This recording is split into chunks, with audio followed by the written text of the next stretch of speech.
আসসালামু আলাইকুম সবাইকে। তো আজকের যে ভিডিওটার টাইটেল দেখে বুঝতেছো যে আমাদের রিসেন্ট যেটা বাংলাদেশের প্রতিটা স্টুডেন্ট ফেস করতেছে সেটা হলো বন্যা ইস্যু বা বন্যা ক্রাইসিস। তো সেটা নিয়ে আমি আজকে কিছু কথা বলব, ঠিক আছে? সো ভিডিওটা মনোযোগ দিয়ে শুরু থেকে শেষ পর্যন্ত দেখেন। আমি বেসিক্যালি কিছু সাজেশন, ঠিক আছে? কিছু রিসার্চ বেস সাজেশন আরকি দিব ভিডিওটাতে।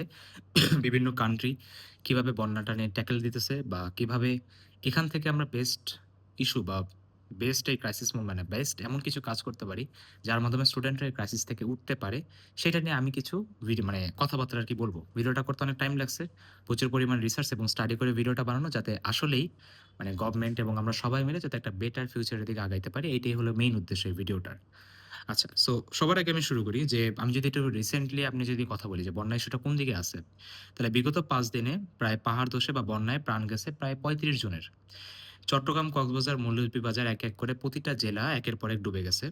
কিন্তু সেই একই মুহূর্তে লাখ, লাখ এইচএসসি স্টুডেন্ট বাসায় বসে একটা কোয়েশ্চেন করতেছে যে আমার পরীক্ষা হবে কিনা? তার মানে এটা কোনো জেলার সমস্যা না, এটা পুরা বাংলাদেশের সমস্যা। আমি যদি একটু স্পেসিফিক ভাবে বলি, ঢাকার কিছু জায়গা বাদে পুরা বাংলাদেশে এখন মোটামুটি পানির নিচে আছে। এই ব্যাপারে আরকি কোনো সন্দেহ নেই।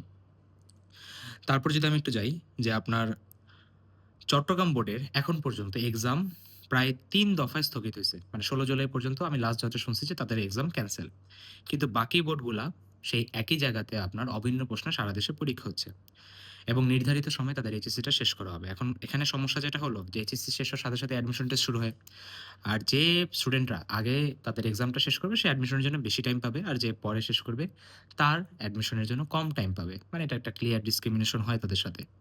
তার মানে এটা কোনো ছোটখাটো ডিসঅ্যাডভান্টেজ না, কিন্তু এটা সরাসরি তাদের যে ভর্তি যে প্রস্তুতি বা যেটা দিয়ে আমাদের মিডল ক্লাস ফ্যামিলিরা তাদের ফিউচার ডিসাইড করে সেখানে ডাইরেক্টলি হ্যাম্পার করবে। এখন এখানে আমি যদি সমাধানের কথা বলি, মানে যে কেউ এটা একটু ঠান্ডা মাথায় চিন্তা করলেই বুঝতে পারবে যে বিচ্ছিন্নভাবে ১-২ টা বোর্ড স্থগিত না রেখে সারা দেশের এইচএসসিটা যদি ১০ থেকে ১৫ দিন, এটা আপনারা অথরিটি মানুষ আপনারা ভালো বুঝবেন। ক্রাইসিস আপনারা আমাদের থেকে বেটার এনালাইসিস করেন। সেই অনুযায়ী যদি পিছিয়ে দেওয়া হয় তাহলে এতে কোনো ক্ষতি হবে না। সবাই একটা পারফেক্ট টাইম পাবে। এটা আরকি আমরা স্টুডেন্ট কমিউনিটিরা মনে করি। এখন আমি এখানে কিছু কথা বলব যে আসলে এইটা যে দাবিটা আমরা করতেছি বা আমরা যে কিছু সাজেশন দিচ্ছি এটা আসলে কোনো ইউনিক কোনো সাজেশন না। অলরেডি পৃথিবীর বিভিন্ন জায়গাতে এই বন্যার ক্রাইসিসটা প্রতি বছর হয় এবং তারা কিভাবে ট্যাকেল ডাউন দেয় সেটার কিছু সাজেশন আমি আপনাদের জন্য ধরবো আরকি। যেমন আমি যদি মোজাম্বিকের কথা বলি ২০২৬ সালে এই বছরের জানুয়ারিতেই তাদের দেশে ভয়াবহ বন্যা হয়েছে। ৩৫০ এর বেশি স্কুল ক্ষতিগ্রস্ত হওয়ার পর মোজাম্বিক সরকার সারা দেশের শিক্ষাবর্ষ শুরুর তারিখ প্রায় ১ মাস পিছায় দিছে। মানে পুরা একাডেমিক ক্যালেন্ডারটাই তারা ১ মাস পিছায় দিছে। নির্দিষ্ট কোনো একটা অঞ্চলের জন্য না, পুরা দেশের জন্যই। কারণ সরকার বুঝেছিল যে যদি তাদের ওই একটা অঞ্চলকে বাদ দিয়ে বাকি দেশের জন্য আমরা যদি ক্যালেন্ডার ডিজাইন করি, তাহলে ওই একটা শহর যত স্টুডেন্টই হোক তারা পিছায় পড়বে এবং পুরা শিক্ষা ব্যবস্থাটা ভেঙে পড়বে। তারপর আমি যদি যুক্তরাজ্যের ক্যামব্রিজ ইন্টারন্যাশনাল বোর্ডের একটা রিসার্চের কথা বলি, যে সিভিয়ার ওয়েদার বা ন্যাচারাল ডিজাস্টার হলে তাদের একটা নির্দিষ্ট নীতিমালা আছে। এক্সাম সেন্টার বদলায়, টাইম টেবিল ডেভিয়েশন করে, স্পেশাল কনসিডারেশন করে। সবকিছুই আগে থেকে নির্ধারিত একটা প্রোটোকল অনুযায়ী চলে, যাতে কোনো ধরনের কোনো হ্যাসেল তাদের পোহাইতে না হয়।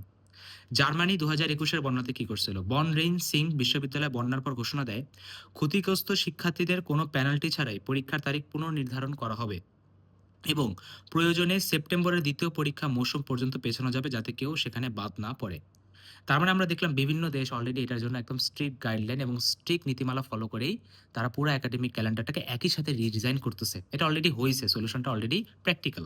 আমি কোনো ইমপ্র্যাকটিক্যাল সাজেশন দিচ্ছি না।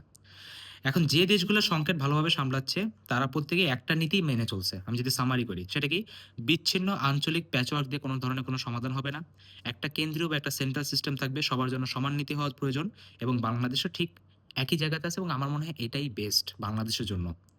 আমি যদি আমাদের ইতিহাসের সবচেয়ে বড় সংকট যে ম্যানেজমেন্ট করছিল দ্য গ্রেট উমর ইবনুল খাত্তাব রাদিয়াল্লাহু আনহুর কথা বলি, তাহলে আমরা যদি ইতিহাসটা একটু দেখি যে তিনি ইতিহাসে কি করছিল, সবচেয়ে ন্যায্য সংকট ব্যবস্থাপনার উদাহরণ আমরা তার লাইফে খুঁজে পাই।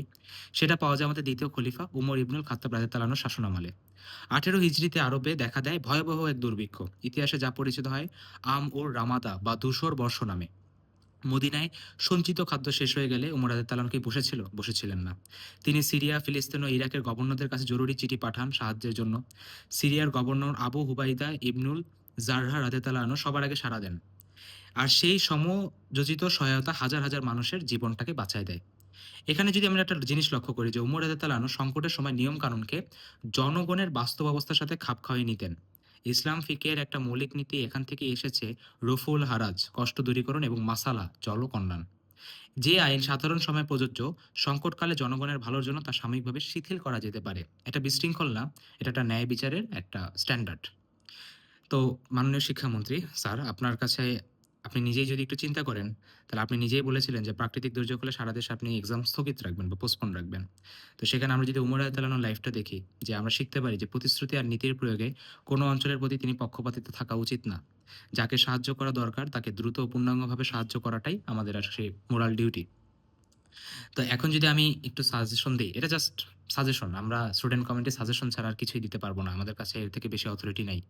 যে সারা দেশে যদি এইচএসসি ১০ থেকে ১৫ দিন পেছানো হয়, বিচ্ছিন্ন বোর্ড ভিত্তিক সিদ্ধান্তের বদলে যদি একটা সেন্ট্রাল ডিসিশন আসে, তাহলে এটা সবার জন্য ভালো হবে। ভর্তি পরীক্ষা কমিটির সাথে যদি সমন্বয় করা পসিবল, যাতে এইচএসসি পেছালেও যাতে অ্যাডমিশনের টাইম লিমিটটা যাতে ওইভাবে সেট করে যাতে স্টুডেন্টরা ইকুয়াল রাইটটা পায়। এবং নতুন রুটিন দ্রুত ঘোষণা। অনিশ্চয়তা নিয়ে একটা স্টুডেন্ট মানসিক চাপে থাকে। এইচএসসি অনেক বড় একটা এক্সাম, ভাস্ট একটা সিলেবাস। আমি পড়াই, আমরা টিচাররা পড়াই, আমরা বুঝতে পারি যে এটা কি পরিমাণ ট্রমা যায় তার মধ্য দিয়ে।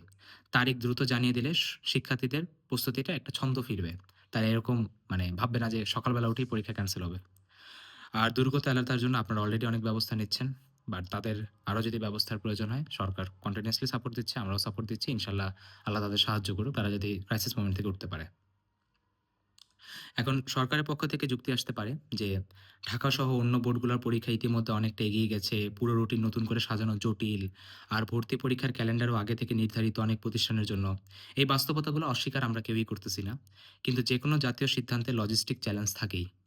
কিন্তু প্রশ্নটা হলো লজিস্টিক অসুবিধা ভার্সেস লাখো শিক্ষার্থীর ন্যায্যতা, এখানে কোনটা ভারী হয়? ভারী হয় লাখো শিক্ষার্থীর যে জাস্টিস সেটা। আল্লাহ তাআলা বলেন, "আল্লাহ কাউকে তার সাধ্যের বাইরে অতিরিক্ত বোঝা দেন না। যে জাতি তার সন্তানদের সাধ্যের বাইরে বোঝা না দিয়ে ন্যায্য পথ বেছে নেয়, সেই জাতি এগিয়ে যায়।" এটা হিস্টোরি আমাদেরকে প্রুফ করে। তো মাননীয় শিক্ষামন্ত্রী, তো সিদ্ধান্তটা এখন আপনি নিবেন। আমরা ইনশাআল্লাহ এই আশায় থাকবো যে আপনি বেস্ট একটা সিদ্ধান্ত নিবেন এবং যারা ছোট ভাই-বোনরা আছেন আপনারা টেনশন নিয়েন না। অলওয়েজ বড় ভাই তাদের পাশে থাকবো। ঠিক আছে? যেকোনো কিছু যাভাবে সাপোর্ট দেওয়া লাগে আমি দিব। যদি পরীক্ষা হয় তারপর আমি বেস্ট ভাবে ক্লাস নেব। যদি পরীক্ষা না হয় বা কি সাজেশন দেওয়া উচিত সেটার জন্য ভাইয়া ট্রাই করব কন্টিনিউয়াসলি স্টাডি করে যেটা প্র্যাকটিক্যাল সেরকম সলিউশনটা দেওয়ার। তো যারা স্টুডেন্টরা দেখতেছেন যদি মনে হয় যে ভাইয়া আপনার সাজেশনগুলো আসলেই অর্থিক সাজেশন, তাহলে আপনারা শেয়ার করতে পারেন। হয়তোবা আমরা আল্লাহর কাছে দোয়া করতে পারি যে অথরিটি হয়তোবা ভিডিওটা দেখে সাজেশনগুলো ইমপ্লিমেন্ট করতে পারে। আমরা রিকোয়েস্ট করতে পারি। রিকোয়েস্ট করা ছাড়া আমাদের কাছে উপায় নেই। তো সবাই যত পারেন ভিডিওটা শেয়ার করে দিন। আর আল্লাহর কাছে দোয়া করি যে ভাই-বোনরা এই পানিতে কষ্ট পাচ্ছে, আল্লাহ তাদের এই দুর্যোগ থেকে উদ্ধার করুক। ঠিক আছে? সবাই ভালো থাকুক, সুস্থ থাকুক। এই দোয়াই আমরা করি। আসসালামু আলাইকুম।